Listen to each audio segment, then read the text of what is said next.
नमस्कार, स्वागत है आपका रतनगढ़ टाइम्स न्यूज में। मैं हूँ राशि और आइए बुलेटिन की शुरुआत करेंगे। चिकित्सा शिक्षा मंत्री विश्वास सारंग का बयान सामने आया है। उन्होंने कहा कि प्रदेश में स्वास्थ्य सेवाएं सुचारू रूप से चल रही थी और चलती रहेंगी। तीसरी लहर की तैयारी हम कर रहे हैं।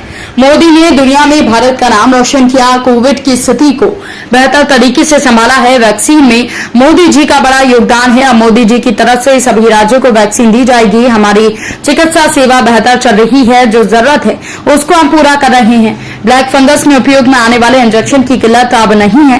कमलनाथ की टीकाकरण के ट्वीट पर कहा कि भ्रम फैलाने की राजनीति करते हैं। अब कमलनाथ को कुछ समय के आराम की जरूरत है।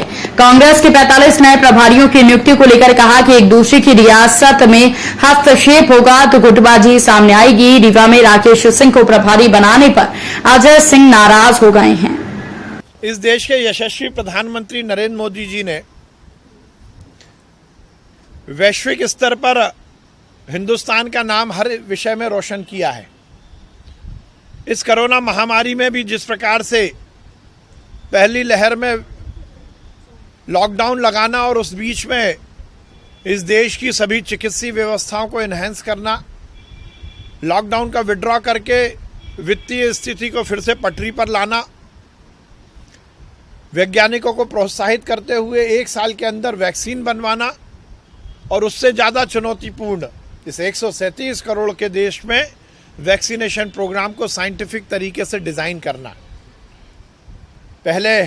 सबसे पहले हेल्थ वर्कर को वैक्सीन, क्योंकि मालूम था यदि सेकेंड वेव आएगी तो हेल्थ वर्कर को सबसे आगे रहना पड़ेगा। तो मोदी जी ने नई सौगात दी है कि 18 साल प्लस की जो वैक्सीन है वो भी अब मोदी जी की ओर से, भारतीय जनता पार्टी की सरकार की ओर से राज्यों को दी जाएगी। ये भी कहा है उन विघ्न संतोषियों को जो देश की जनता की जान को जोखिम में डालकर वैक्सीन को लेकर अफवाहें फैला रहे, कि वो ऐसा ना करे। मानव जाति के लिए इससे गलत और काम कुछ नहीं हो सकता।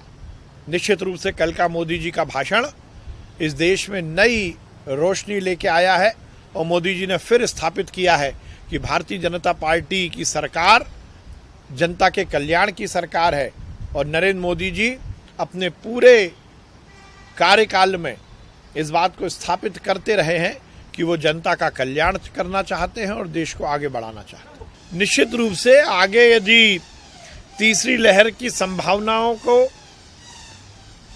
जानना है और हमारी पुरानी वेव की समीक्षा करना है तो उसके लिए सीरो सर्वे एक बड़ा उपयोगी विषय है और इसके लिए लगातार ये होता रहे, इसकी व्यवस्था की गई।